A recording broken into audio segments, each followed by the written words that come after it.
అందరికీ నమస్కారం. రోజాస్ తెలుగు డైరీస్ ఛానల్కి స్వాగతం. ఈరోజు మనం యండమూరి వీరేంద్రనాథ్ గారు రచించిన ప్రియురాలు పిలిచే అనే నవలలోని 5వ అధ్యాయంలోని 6వ భాగంలోకి వచ్చేసామండి. ఇంకా ఏమాత్రం ఆలస్యం చేయకుండా కథలోకి వెళ్ళిపోదామా? చెవులారా వినటానికి సిద్ధం కండి. ఆ మరుసటి రోజు పొద్దున్న 10ంటికి బ్యాంకర్లు ఆమె గొడౌన్లకు తాళాలు వేశారు.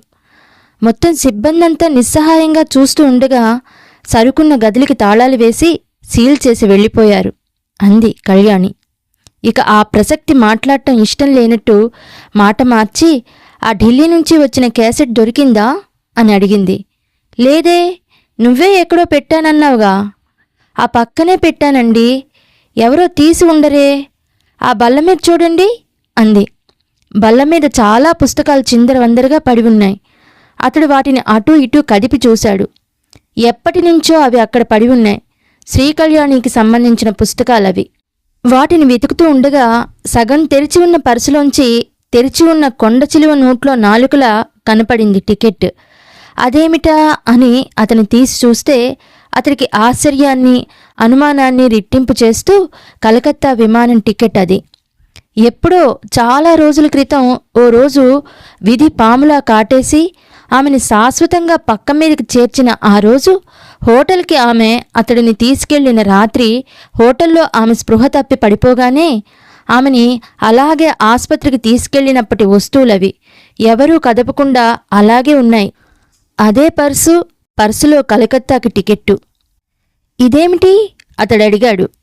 ఆమె మామూలుగా అంది, ఆ రోజు మిమ్మల్ని హోటల్కి తీసుకెళ్లినప్పుడు తెచ్చాను. దేనికి? మిమ్మల్ని శాంతినికేతన్కి పంపటానికి. అతడు ఆమె దగ్గరగా వచ్చి, నాకు అర్థం కావటం లేదు కళ్యాణి, మరి నాకు ఆ విషయం చెప్పలేదే అన్నాడు. ఎక్కడ చెప్పను, హోటల్లోనే స్పృహ తప్పి పడిపోయానుగా. ఏదో అర్థం కాని ఇబ్బంది, ఫీలింగు. అది కాదు కళ్యాణి, నువ్వు నన్ను ఆ హోటల్కి తీసుకెళ్ళింది ఈ శుభవార్త చెప్పటానికేనా? అవును, మీరు నా ఆస్తంతా అయిపోయిందనుకుని నా తరపున జైలుకి వెళ్ళటానికి కూడా సిద్ధపడ్డారు. నేను చాలా కదిలిపోయాను. అందుకు బహుమతిగా మిమ్మల్ని శాంతినికేతన్ పంపి మీరు అక్కడ ఎంతకాలం ఉంటే అంతకాలం మీ ఖర్చు నేను భరించేలా ఏర్పాటు చేశాను. ఆ టికెట్ మీకు హోటల్లో ఇద్దామనుకుని డిన్నర్కి పిలిచాను. కానీ తను పొరపాటు పడ్డాడు, ఇంకోలా అనుకున్నాడు. ఆమె అంతకు ముందు రాత్రే తనతో పెళ్లి ప్రసక్తి తీసుకురావటంతో అందుకేనేమో డిన్నర్కు తీసుకువచ్చింది అనుకున్నాడు. హోటల్లో కూడా ఆమె జైలుకి ప్రతిరోజు క్యారియర్ తీసుకువస్తానంటంతో తన అభిప్రాయానికి బలం చేకూరింది. అందుకే నిస్సహాయ స్థితిలో ఆస్తి పోయి అచేతనంగా పడి ఉన్న ఆమెను వివాహం చేసుకుంటానన్నాడు. ఆమె ఆస్తి పోలేదని తనకి అప్పటికి తెలీదు. పెళ్లి చేసుకుంటావా అని ఆమె అడగటం సరదాగా ఆట పట్టించటం అని అనుకోలేదు. పెళ్లికి ముందు రాత్రి ఆమె అన్న మాటలు గుర్తుకు వచ్చాయి. మీకేం తక్కువ, గుణముంది, అందముంది, అన్నిటికన్నా మించి మీకు స్వార్థం లేదు, చేతిలో గొప్ప కళ ఉంది. తనన్నాడు, నన్ను కాస్త ఆలోచించుకొనివ్వండి. నా దగ్గర డబ్బు లేదనేగా మీరు తటపటాయిస్తున్నారు. ఈ సంభాషణంతా కేవలం తనని పరీక్షించటానికేనా? తను ఆ విషయం గుర్తించలేదు. ఒక వంటవాడిని ఎటువంటి పరిస్థితుల్లోనూ శ్రీకళ్యాణి లాంటి వ్యాపారవేత్త చేసుకోదని, ఆమెకి అలాంటి ఆలోచనే రాదని తను అనుకోలేదు. ఆమె ఒకందుకు తనని డిన్నర్కి తీసుకువస్తే తను ఇంకోటందుకు అనుకున్నాడు.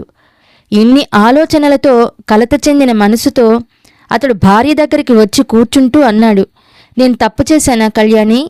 మన పెళ్లికి ముందు నీకు నా మీద అటువంటి అభిప్రాయమే లేదు కదూ? ఆమె అతడి వైపు సూటిగా చూసింది. అతడు మళ్ళీ అన్నాడు, నీలో ఆ అభిప్రాయాన్ని కలిగించింది నేనే కదూ? మరో రకంగా చెప్పాలంటే ఒక నిస్సహాయమైన స్థితిలో ఈ పెళ్లికి ఒప్పించినట్టున్నాను కదూ? ఆమె జవాబు చెప్పలేదు. చెప్పు కళ్యాణి, నీ నిస్సహాయ స్థితిని నేను ఉపయోగించుకున్నానా? చాలా గాఢమైన నిశ్శబ్దాన్ని పఠేలును ఛేదిస్తూ ఆమె అన్నది. అవును. గ్రీష్మతాపాన్ని భరించలేక ఒక కాకిపిల్ల దాహార్తితో చనిపోతూ దీనంగా అరిచిన ఆఖరి అరుపు అతని గొంతులోంచి బయటికి రాబోయి బలవంతంగా ఆగింది. ఆమె స్పష్టంగా అన్నది, మానసిక సంబంధాలన్నీ వ్యాపార సంబంధాలనేది నా నమ్మకమని మీకు మొదటి నుంచి తెలుసు. ఏ పరిస్థితుల్లో మిమ్మల్ని వివాహం చేసుకున్నానో కూడా మీకు తెలుసు. మీరు ఊహించింది నిజమే. ఆ రాత్రి మిమ్మల్ని హోటల్కి తీసుకెళ్ళింది కేవలం ఒక నిజాయితీపరుడైన చిత్రకారుడిని నా వంట మనిషి స్థానం నుంచి తప్పించి అతడికిష్టమైన చోటికి పంపాలని. పెళ్ళైన రోజు నుంచి నేను సుఖంగా ఉన్నమాట కూడా నిజమే. కానీ మీ తాలూకు నిజాయితీలు నన్ను సంతోషంగా ఉంచలేవు. ఈ విషయం మీరు గుర్తించేలా ఎలా చెయ్యాలా అని ఇంతకాలం ఆలోచిస్తూ వచ్చాను. ఈరోజు విధివశాత్తు మీరు నమ్మే అవకాశం దొరికింది. ఇలా మంచం మీద పడుకున్న భార్యకి ప్రేమ పేరిట సేవ చేయటం కన్నా మీ రంగంలో మీరు రాణించి ఈ ప్రపంచపు నెంబర్ 1 చిత్రకారుడు అవుతే నేను ఎక్కువ సంతోషిస్తాను. మళ్ళీ నిశ్శబ్దం, గుండెల్ని నిలువుగా చీల్చే నిశ్శబ్దం. అతడు భారంగా లేచి నిలబడ్డాడు. ఆమె అతని వైపు చూడలేదు. అతడు గాఢంగా నిశ్వసించి, వివేకానంద గారికి చెప్పు కళ్యాణి, నేను ఒప్పుకున్నానని అన్నాడు. ఆమె గట్టిగా కళ్ళు మూసుకుంది. అతడు గదిలోకి వెళ్ళిపోవటం తెలుస్తోంది. తలుపు మూసుకున్న శబ్దం వినపడింది. ఆమె కంటి నుంచి ధారాపాతంగా నీళ్లు కారుతున్నాయి. తన వాక్చాతుర్యంతో, తెలివితేటలతో, వాదన పటిమతో వ్యాపారంలో చాలామంది ప్రత్యర్థుల్ని గతంలో ఓడించిందామె.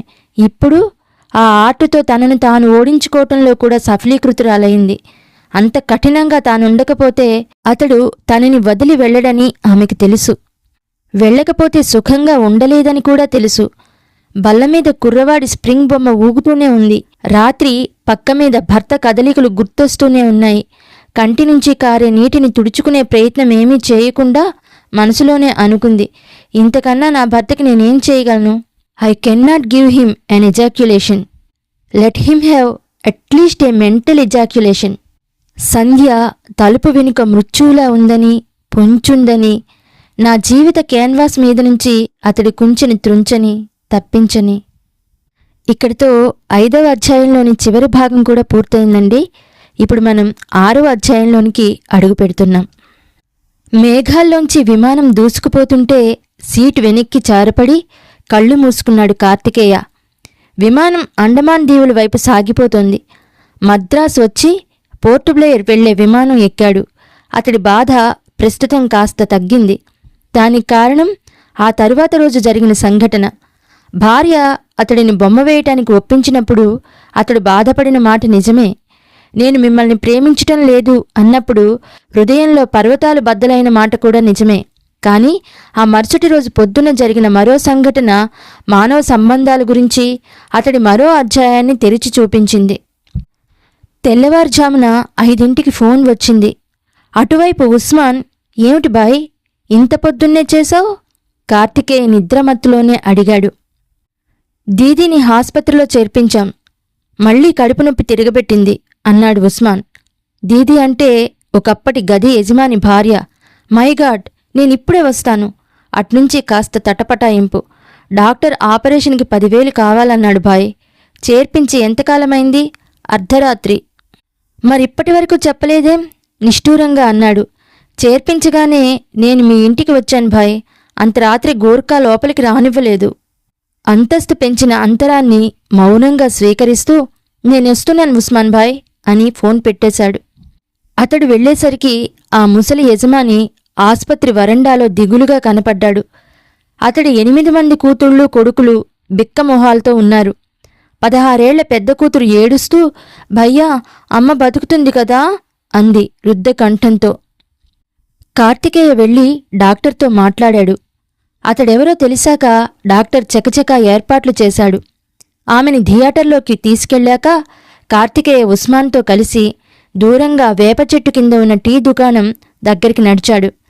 అన్ని రోజుల తర్వాత మళ్లీ అటువంటి దుకాణంలో టీ త్రాగడం గమ్మత్తైన అనుభూతి. చలికి శరీరం సన్నగా వణుకుతుంటే కోటు నిండుగా కప్పుకుంటూ, చాలా రోజులైంది కదూ ఉస్మాన్, మనం ఇలా టీ తాగి అన్నాడు. అప్పటి వరకు ఒక నిశ్శబ్ద కోటలో ఉన్నట్టు ఉస్మాన్ ఒక్కసారిగా బ్రద్దలై, నువ్వు వస్తావో రావో అని చాలా భయపడ్డాను భాయ్. నిన్న రాత్రి మీ గోర్ఖా నన్నంతగా భయపెట్టేశాడు. కార్తికేయ అలా తెల్లవారుజామునే వచ్చి ఆదుకోవటం అతడికి సంభ్రమంగానూ ఉద్విగ్నంగానూ ఉంది. ఉస్మాన్తో మాట్లాడుతున్నంతసేపు కార్తికేయ ఆలోచిస్తూనే ఉన్నాడు.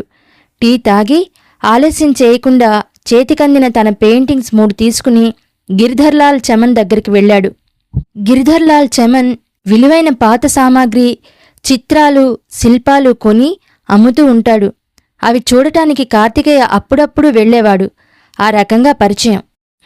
ఆయియే సాబ్, చెప్పండి ఆహ్వానిస్తూ అన్నాడు గిరిధర్లాల్. 1-2 చిత్రాలు అమ్మటానికి వచ్చాను అని వాటిని చూపించాడు గిరిధర్లాల్. వాటిని పరీక్షగా చూసి 5,000 ఇస్తాను సాబ్ అన్నాడు. కార్తికేయ విస్మయంగా 5,000 అన్నాడు.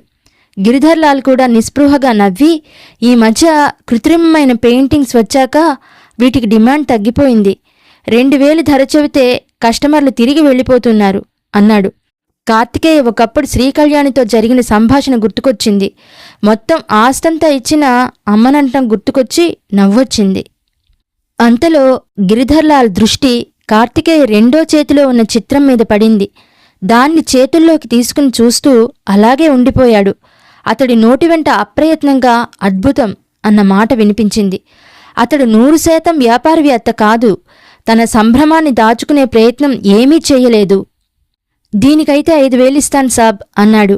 తన ఆర్తికి ఒక అమ్మాయి హృదయంలోంచి పెళ్ళుబికిన స్ఫూర్తి రంగరించి, కొంకర్లపోయిన వేళ్లకి, చీలిన చర్మపు గీతలకి సమన్వయం కుదిర్చి, నిరంకుటితమైన దీక్షతో, నిర్విరామమైన కష్టంతో వేసిన బొమ్మకి 5,000 అనుకోలేదు కార్తికేయ.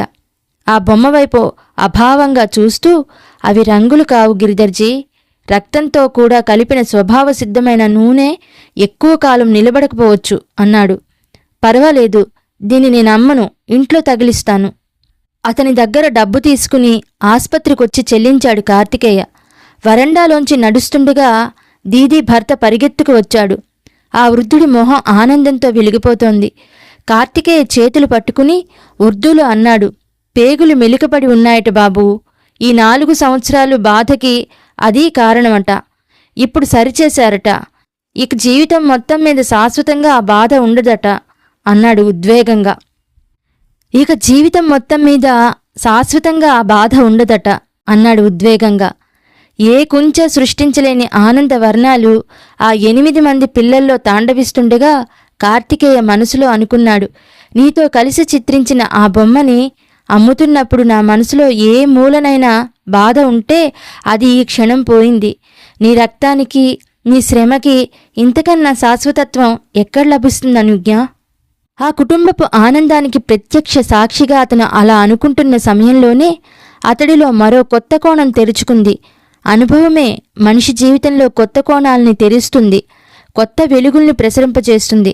ఏ విషయాన్నైనా నెగిటివ్గా, వ్యతిరేక దృక్పథంతో ఎందుకు ఆలోచించాలి?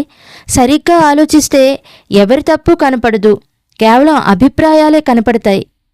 నమ్మిన సిద్ధాంతం కోసం భార్యని అమ్మిన హరిశ్చంద్రుడు గొప్పవాడైతే, నమ్మిన సిద్ధాంతం కోసం భర్త కాలాన్ని, కళని అమ్మిన శ్రీకళ్యాణి గొప్పదే. అయితే చరిత్రలో హరిశ్చంద్రుడి స్థానం చంద్రమతికి లేదు. ఏ కవి అయినా తరచి ఆమె మనసులోకి తొంగి చూస్తే భర్తకి సాయం చేస్తున్నానన్న తృప్తే కనపడుతుందేమో. చంద్రమతి చరిత్ర కోసం చెయ్యలేదు, తన భర్త కోసం చేసింది. తన చిత్రాలు అమూల్యాలని అతడు ఒకప్పుడు అనుకున్నాడు. అవి ఒక బీద కుటుంబపు వదనాల మీద ఆనంద రాగాలు పలికిస్తూ ఉంటే వాటి అసలు ఖరీదు తెలిసింది. అదే ఆనందం శ్రీకళ్యాణికి కూడా కలిగించితే తనకి సంతోషమే కదా అని అతను ఇప్పుడు భావించాడు.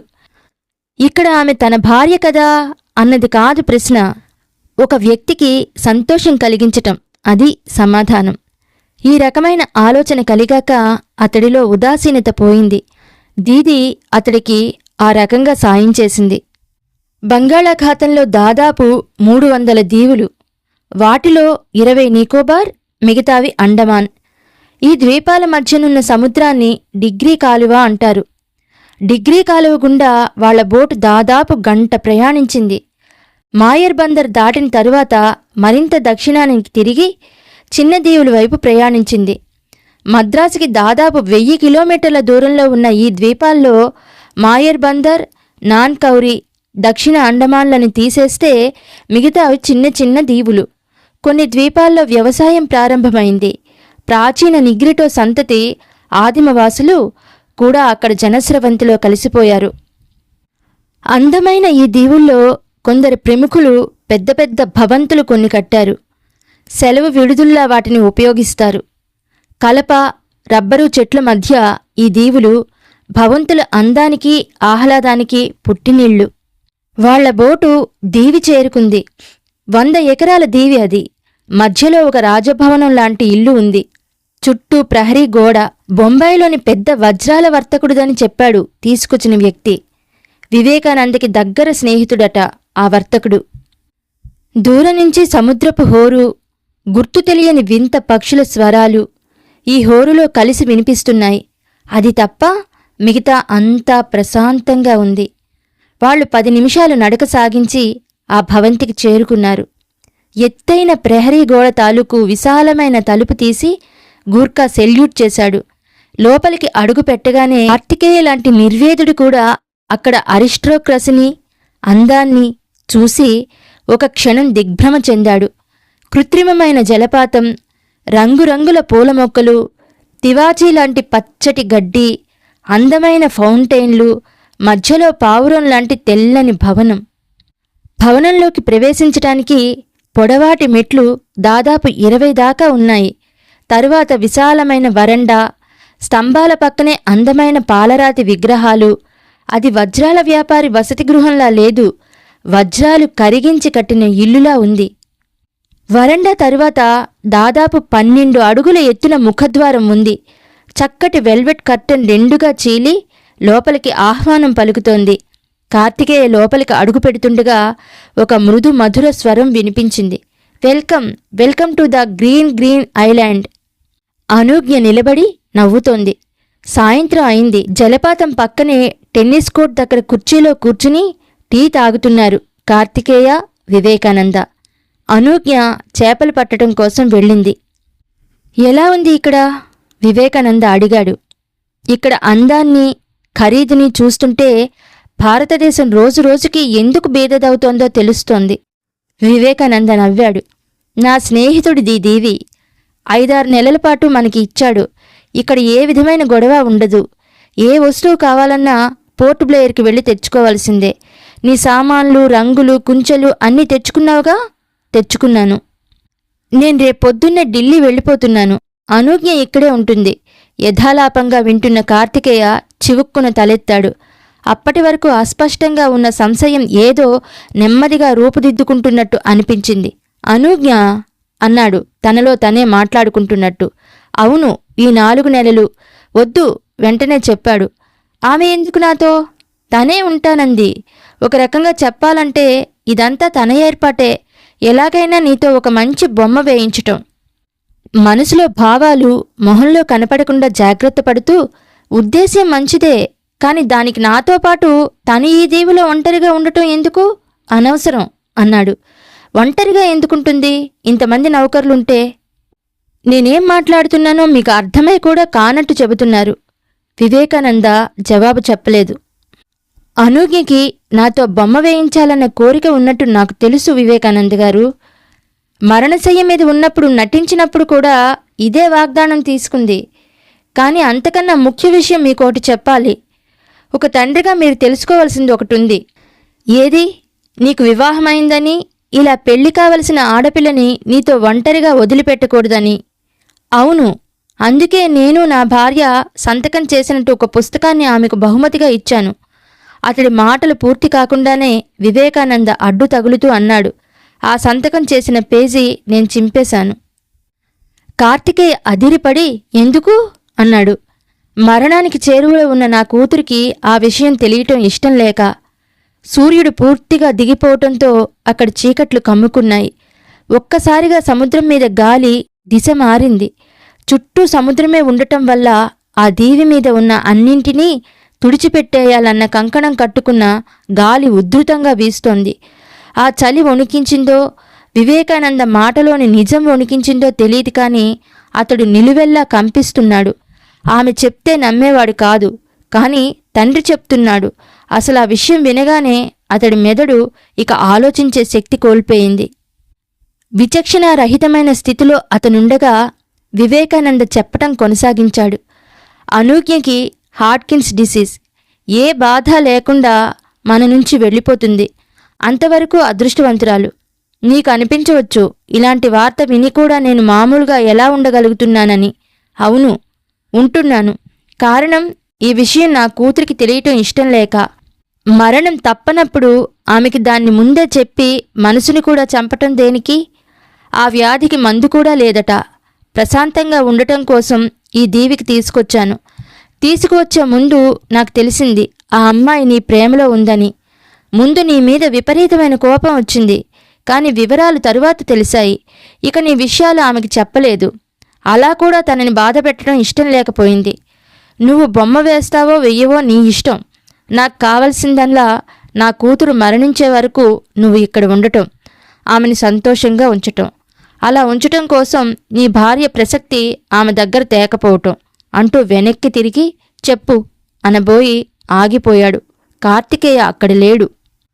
ఒక అందమైన కెరటం సముద్రంలో వయ్యారంగా ప్రారంభమై అందంగా బయలుదేరి ఆకర్షిస్తూ నెమ్మదిగా దగ్గరకొచ్చి ఊహించని ఎత్తుకు పెరిగి పెద్ద శబ్దంతో తిరిగి అదృశ్యమైపోయినట్టు, ఒక స్నేహం ఒక స్వప్నంలా చెదిరి, ఒక అందం ఒక భూకంపంలో కరిగిపోతుంది. అతడు సముద్ర తీరాన నిలబడి చూస్తున్నాడు. అతడి మెదడులో, మనసులో, సర్వాంగాల్లో సముద్రఘోషే. ఆమె ఇక ఉండదని తెలిసేసరికి ఇప్పటి వరకు ఆమె ఉండడంలో ఉన్న విలువ తెలుస్తోంది. వెళ్ళిపోయిన తరువాత గతం విలువ తెలుస్తుందంటారు. ఉంటూ ఇక ముందు ఉండదన్న వర్తమానం అంతకన్నా భయంకరంగా, బాధాకరంగా ఉంది. సముద్రం మీద నుంచి మిత్రాజీ అని వినిపించింది. అతడు తల తిప్పి చూశాడు. అనూజ్ఞ దాదాపు పరిగెడుతున్నట్టు దగ్గరకొచ్చింది. ఇక్కడేం చేస్తున్నారు? అతడు సమాధానం చెప్పలేదు. ఆమె అంది, మీరిక్కడికి రాగానే ముందు తనకి వదిలిపెట్టమన్నారు నాన్నగారు. అందుకే నేను ఫిషింగ్కి వెళ్ళిపోయాను. మంచి చేప దొరికింది, కానీ పాపం గిలగిలా కొట్టుకుంటుంటే వదిలిపెట్టేశాను. ఏమన్నారు నాన్నగారు? అనూజ్ఞ కన్నా ముందు ఆయన తనతో ఎందుకు మాట్లాడాలనుకున్నాడో కార్తికేయకు అర్థమైంది. ఆమె అతని దగ్గరగా వచ్చి అతడి మొహంలోకి అమాయకంగా చూస్తూ, నా మీద మీకు కోపంగా ఉంది కదూ? నేను నాన్నగారికి అంతా చెప్పేశాను. మన ప్రేమ విషయం మొత్తం చెప్పి కాబోయే అల్లుడి గురించి కావాలంటే ఎంక్వైరీ చేసుకో నాన్నా అన్నాను. ఒక్కసారి మీ గురించి తెలిస్తే ఏ కూతురు తండ్రి కాదనడని నాకు తెలుసు. నవ్వి మళ్ళీ అన్నది. అన్నట్లు నేను ఒక నిర్ణయం తీసుకున్నాను. ఈ 4 నెలల్లో అల్లరి చేసి మిమ్మల్ని డిస్టర్బ్ చేయకూడదని. బావుందా నా నిర్ణయం?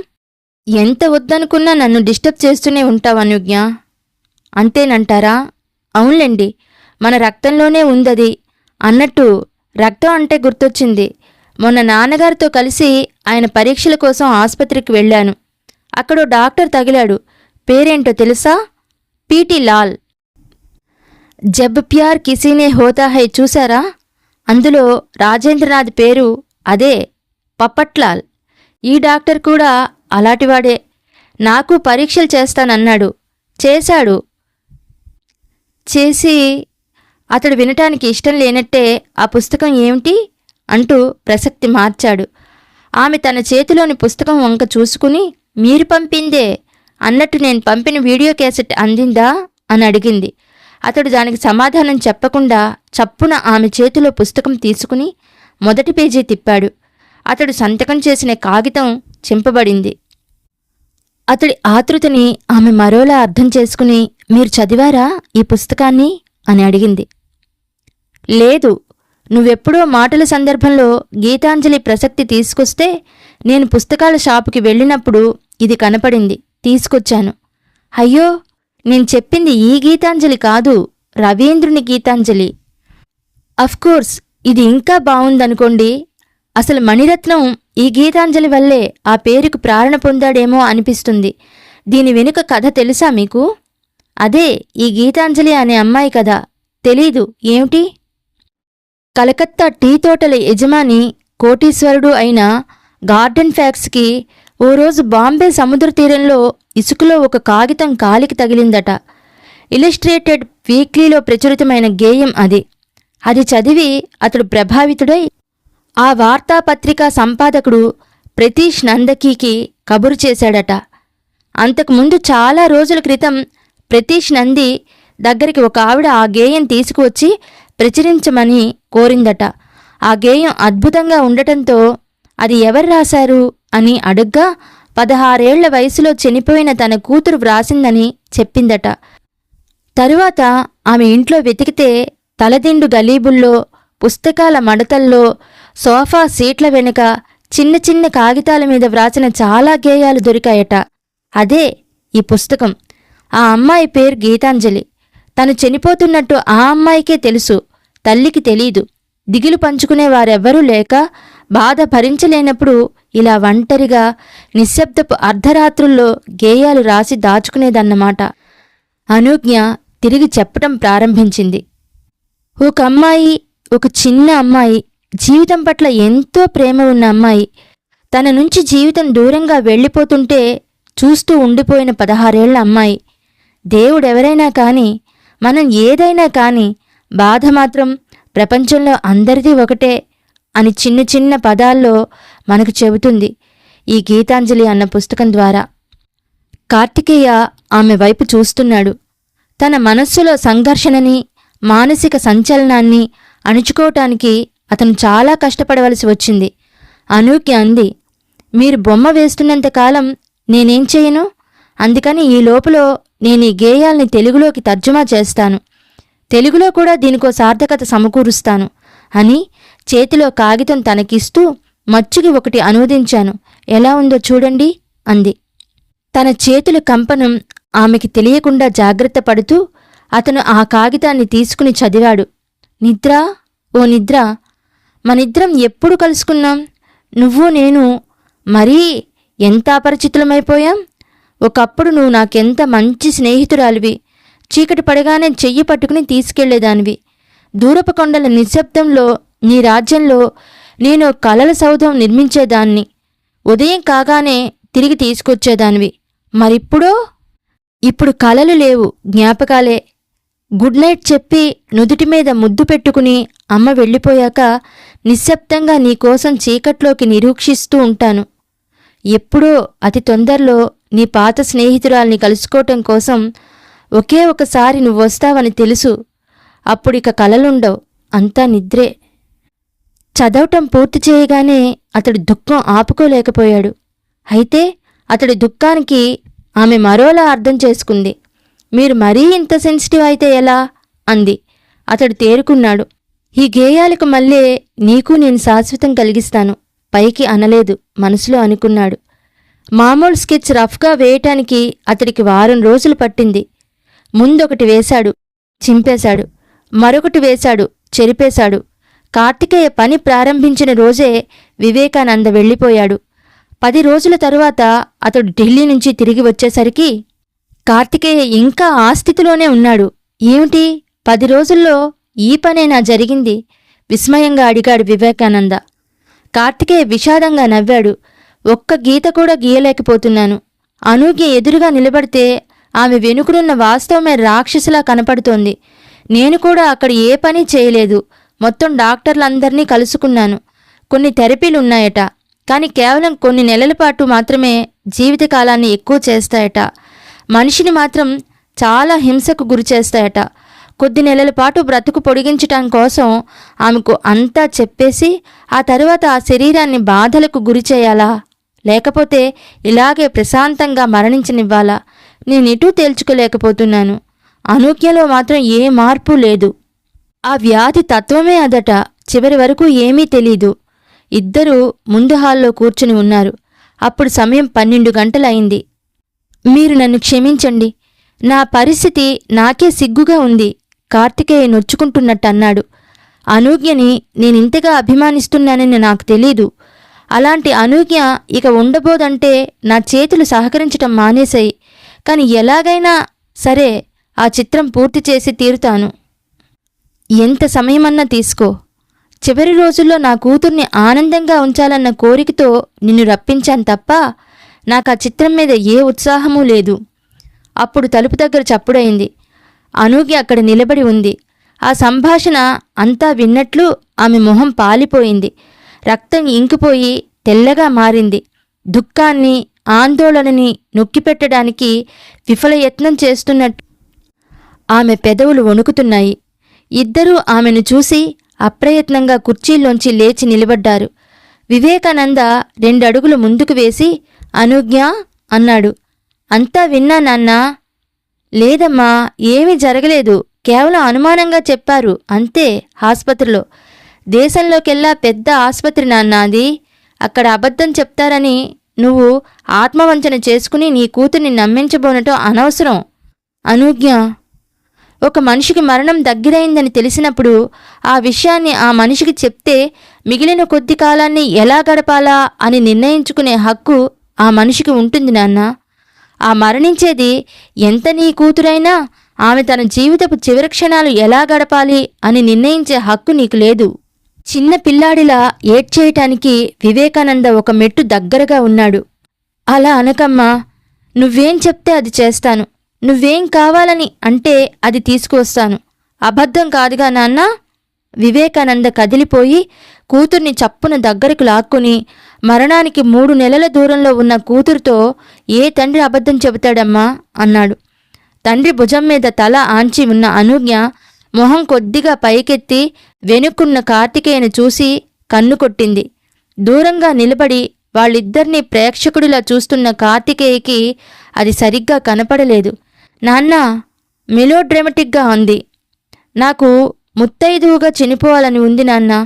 ప్రేమించినవాడు భర్తై నా కాళ్ళకి మెట్టెలు పెట్టి నా మొహానికి పసుపు రాసి నన్ను చితి ఎక్కిస్తే ఆ సంతృప్తిలో వెళ్ళిపోవాలని ఉంది. శరీరం చితి ఎక్కే ముందు మెళ్ళో మంగళసూత్రం కావాలని ఉంది. నా కోరిక తీరుస్తావా నాన్నా అంది. కూతుర్ని మరింత పొదివి పట్టుకుని తప్పకుండా తీరుస్తానమ్మా అన్నాడు. కార్తికేయ మరింత కంగారుగా అడుగు ముందుకేసి అనుజ్ఞ అన్నాడు ఆందోళనగా. ఆమె అతడి వైపు చూసి నవ్వి తండ్రి వైపు తిరిగింది. థ్యాంక్స్ నాన్న. థియేటర్లో డ్రామా క్లాసులో పాఠం చెబుతూ మా లెక్చరర్ అనేవాడు, సరిగ్గా నటించకపోతే మెలోడ్రామా ఎంత దరిద్రంగా ఉంటుందో, బాగా నటిస్తే అంతరక్తి కడుతుందని. స్ట్రీట్ ప్లే, స్టేజీ ప్లేలే కాదు, మెలోడ్రామా నేనంత బాగా నటించగలననే నమ్మకం కుదిరింది అంది నీళ్లని తుడిచేసుకుంటూ. ఏమిటమ్మా ఇది అన్నాడు వివేకానంద అయోమయంగా. లేకపోతే ఏమిటి నాన్నా, నాకు హార్కిన్స్ వ్యాధా? నాకు చెప్పకుండా దీన్ని మీరింతకాలం దాచారా? మీలో మీరే కుమిలిపోతూ ఏవేవో నిర్ణయాలు తీసుకున్నారా? అందుకేనా కార్తికేయని ప్రేమించాను అని చెప్పగానే తీసుకొచ్చి ఈ దీవిలో మా ఇద్దరిని వదిలేశావు? ఇంకా నయం, అదృష్టవశాత్తు నేను ఈరోజు బయట నుంచి మీ సంభాషణ వినకపోయుంటే ఆ బొమ్మ మొత్తం పూర్తయ్యాక ఇక నేనెప్పుడు చస్తానా అని మీ ఇద్దరూ ఎదురుచూస్తూ కూర్చునేవారన్నమాట. ఇంతకీ నువ్వు చెప్పేది? పపట్లాల్ అనే డాక్టర్ని ఏడిపించటం కోసం నేను రిపోర్ట్లు మార్చేశాను. నావి తీసేసి హార్కిన్స్ వ్యాధి ఉన్న అమ్మాయి రిపోర్ట్లు నా ఫైల్లో పెట్టాను. ఆమె మామూలుగా మాట్లాడినా ఆ 2 మాటలు వారికి అర్థం కావటానికి కొంచెం సేపు పట్టింది. రోజంతా ఎడారిలో దాహంతో దిక్కుతోచక తిరిగినవాడికి ఉయాసిస్సు కనపడితే ఎలా ఉంటుందో, ఎంత ఉత్సాహంతో పరిగెడతారో అలా వెళ్ళి కూతుర్ని గాలిలోకి లేపాడు. దూరం నుంచి చూస్తున్న కార్తికేయ మానసిక ఉద్వేగం అంతకన్నా తక్కువగా ఏమీ లేదు. గుండె వేగం తెలుస్తోంది. సంతోషం మనసు చుట్టూ రంగుల రాట్నంలా తిరుగుతోంది. తన సంతోషం చూసి అతడికే ఆశ్చర్యం వేసింది. తన ప్రమేయం లేకుండానే ఆ అమ్మాయి లతలా ఇంతలా తన మనసుని అల్లుకుపోయిందని, ఆమె మరణం గురించి తెలిసినప్పటి నుంచి తనలో ఎంత అంతర్నిర్వేదన కదులుతుందో అతడికి తెలీదు. ఒక మరణం కోసం ఎదురుచూస్తూ ఒక జీవచిత్రం వేయటం ఎంత కష్టమో అతడికి మాత్రమే తెలిసింది. వేస్తున్నంతసేపు అతడు ప్రతి క్షణము నరకయాతన అనుభవించాడు. ఆ బొమ్మ సరిగ్గా రావటం లేదని అతడికి తెలుస్తూనే ఉంది. కాని ఏం చేయలేకపోయాడు. అతడు తన ఆలోచనలోనే ఉన్నాడు. లీలగా తండ్రి కూతుళ్ల సంభాషణలు వినపడుతూ ఉన్నాయి.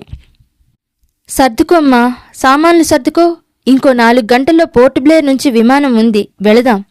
మరి బొమ్మ? బొమ్మ? ఇంకా బొమ్మేమిటి? దాని సంగతి తరువాత చూద్దాంలే. ముందు అర్జెంటుగా మనం ఢిల్లీ వెళ్ళాలి. అనుజ్ఞ కార్తికేయ దగ్గరికి వచ్చింది నవ్వుతూ. ఏమిటి, ఎలా ఉంది? ఇంత కంగారు పెట్టినందుకు మీకు కోపంగా ఉందా అంది. లేదు, ఏదో బరువు తీసేసినట్టుంది. నిజంగా? నిజంగా నాకు చాలా సంతోషంగా ఉంది అనుజ్ఞ. ఇన్నాళ్ళు మేం మనసులోనే ఎంత కుమిలిపోయామో నీకు తెలీదు. ఆమె మరింత నవ్వేసి, చెప్పనవసరం లేదు, మీ కళ్ళల్లో తడే తెలుస్తోంది అంది. అప్పుడు గమనించాడు అతడు తన కళ్ళు కూడా అశ్రుపూరితాలయ్యాయని. అతడు కళ్ళు తుడుచుకుంటుంటే ఆమె అంది, థ్యాంక్స్. ఇంతకాలం నా మనసులో ఏమోలో కాస్త అనుమానం ఉండేది. నేను ప్రేమించినంతగా మీరు నన్ను ప్రేమించటం లేదేమోనని. మీ కంటి చుక్క చెబుతోంది నా మీద మీకున్న ప్రేమని. Thank you. ప్రియ నేస్తాలు, ఇక్కడితో 6వ అధ్యాయంలోని మొదటి భాగం పూర్తయింది. ఈ నవల కనుక మీకు నచ్చినట్లయితే నా ఛానల్ని తప్పకుండా సబ్స్క్రైబ్ చేయండి, అలాగే షేర్ చేయండి, లైక్ చేయండి, కామెంట్ పెట్టండి. నన్ను ప్రోత్సహించండి. ఇట్లు మీ రోజారమణి. ధన్యవాదాలు.